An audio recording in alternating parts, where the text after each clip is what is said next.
Hi, this is Lucia with The Art of Love. I'm a dating and relationship expert specializing in helping you get your ex back. And welcome back, No Contact Army. Have you been living by our slogan, we don't react, we do no contact? I certainly hope so. And if you too would like to join the No Contact Army, it's very easy. All you have to do is hit the subscribe button and the bell notification and you're in. And to read the No Contact Army manual, go to nocontactsecrets.com, where you can read 2 free chapters before purchasing the book, and the direct link is below. Today's topic is 6 mind games your ex plays when they want you back. And the more of these things that they do, then the more likely it is that they are playing mind games and they do want you back. And obviously, if it's only one of these, well, maybe they do and maybe they don't. So before starting, let's define mind games, right? So mind games are a series of deliberate actions or responses planned for psychological effect on another, typically for amusement or competitive advantage. So hopefully your ex is not doing this for amusement, although they may be just to get back at you. So they don't want to get back with you, they want to get back at you. But usually they're doing it because they want a response and they want you back, but they don't want to say it. All right, the first one is that they are mad or angry. Now, this obviously seems crazy that they're mad at you when they are the ones who broke up with you, right? However, there is a logical explanation for everything. There's a reason for everything. Not always a good reason, but there is a reason that makes sense to that person. And the fact that they're mad, it's not a game. It's the actions that they take while they're mad that are the games. So why are they mad? Well, I think the best way to explain this is to talk about the emotional scale, which those of you who have listened to Abraham Hicks are quite familiar with. And if you're not familiar with the emotional scale, you can look it up on Google. And basically, it goes up the scale of emotions, the lowest one being fear, the highest one being love. And the higher you go, the better you feel. And the feeling of feeling mad or angry is higher than the feeling of feeling powerless. So your ex is angry because they felt powerless, and I'll explain why in a second. And so as you go up the emotional scale, feeling angry feels better than feeling powerless. That's why they're angry. So they feel powerless for several reasons. One could be that you didn't reach out when they thought you would. And this actually happened with a client of mine who did get his ex back. She called him up and she was angry and she said, "Oh, you're not talking to me now?" And he gave the answer that you always give if your ex contacts you and they're angry and you decide to respond. And that is, well, I'm just respecting your wishes and leaving you alone. So you're taking the breakup and you're turning it around on them and showing them that there's consequences for their actions. It's like, well, yeah. So you can't say, well, you broke up with me, so what do you want? What do you expect? No, we just say, oh, I'm just respecting your wishes. They could also be angry because you didn't wish them a happy birthday, and I've seen this so many times. They thought you would. And so what often happens after that is that they will delete your pictures from social media. They'll block you. They'll unfriend you. And it can't always be a coincidence that exes do it the day after their birthday. They're mad. And of course, they wait all day to see if you're going to say happy birthday, and then you don't. And then the next day, they're like, that's it. I'm going to delete them. I'm going to delete the pictures.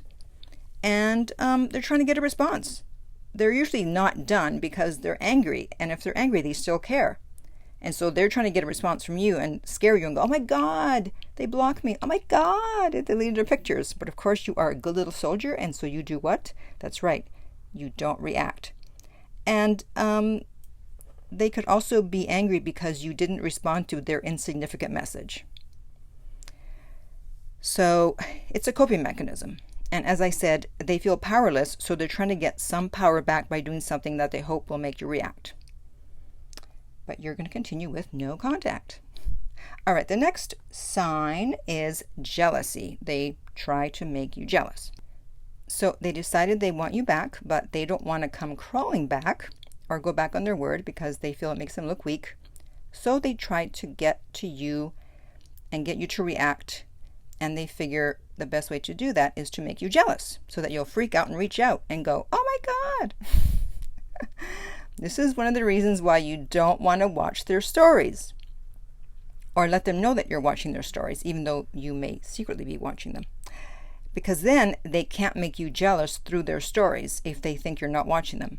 However, they're going to figure that you're probably somehow watching them, so they will probably still try to bait you with jealousy.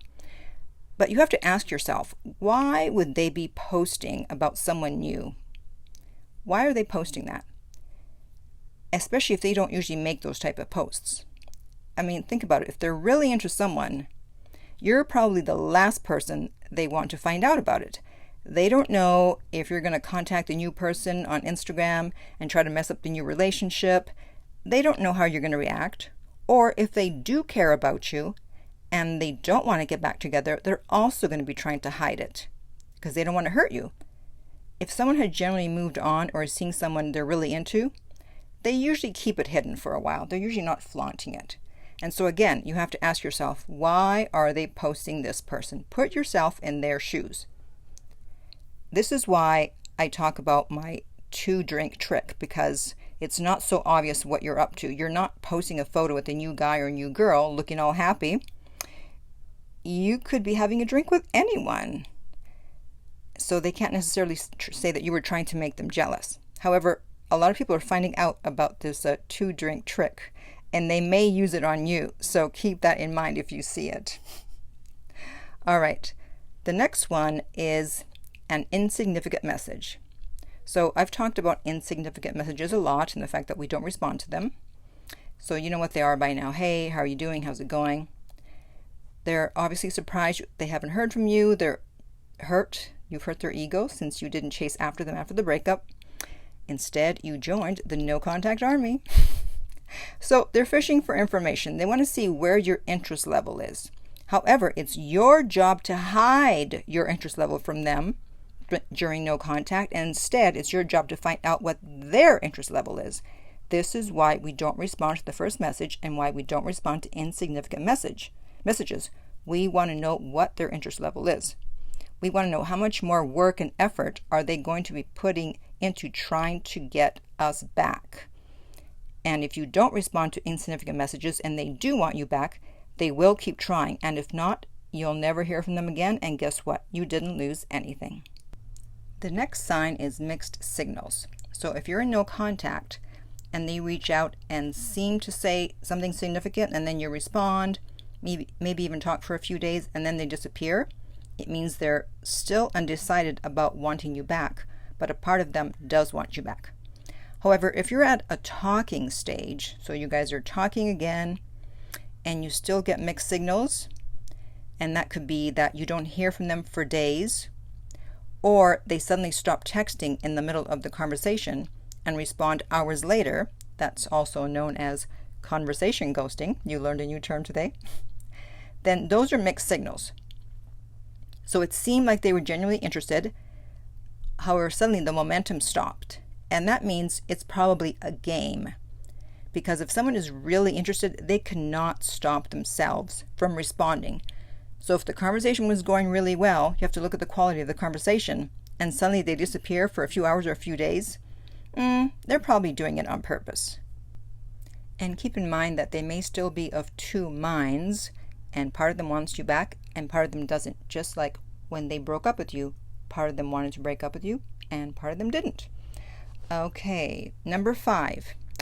They watch your stories, but don't reach out to you. Now, this doesn't always mean they're playing a game. Sometimes they don't want to get back together. They're just interested in what you're up to, and they don't care whether you see that they're watching your stories or not. However, sometimes they're trying to signal that they want you back, but don't want to be the ones to reach out, of course, again, so they hope that you will. How can you know which one it is? Well, if they watch all of your stories, not just some, and are usually one of the first ones, that's a good sign that they may want you back. People don't usually watch all your stories unless they're really interested. I follow about 450 accounts on Instagram, and I only watch all the stories of probably about 7 or 8 people on a daily basis. So if they are only occasionally watching your stories, then they're most likely not playing games and don't want you back. But if they're watching everything, that's a good sign that they may want you to be the one to reach out. But of course, you're not going to do that, right? And finally, the last one is the status of their stuff. Yes, the old stuff exchange.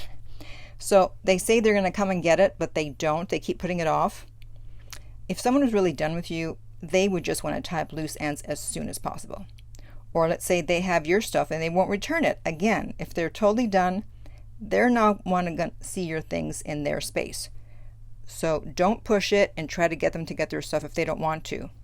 And don't ask for your things unless you really need to get them back. However, at some point, if you've moved on and you still have their things, just send it back to them. So if there's something going on with the stuff, if it's not easy about giving them their stuff back or you getting their stuff, they're kind of holding it hostage in case they change their mind. So let's recap. And okay, so number 1, they're mad or angry at you. Number 2, they're trying to make you jealous. Number 3, they send an insignificant message. Number 4, they send mixed signals. Number 5, they watch all your stories. And number 6, they haven't picked up their stuff yet or haven't given you your stuff. So what other signs can you think of that would indicate that an ex is playing mind games and wants you back? And if you would like my help to get your ex back, go to theartoflove.net. The direct link is below and we will send you the rates. If this video has been helpful, please like, subscribe, and share. If you're listening to this as a podcast, please rate and review. And finally, remember that love inspires, empowers, uplifts, and enlightens.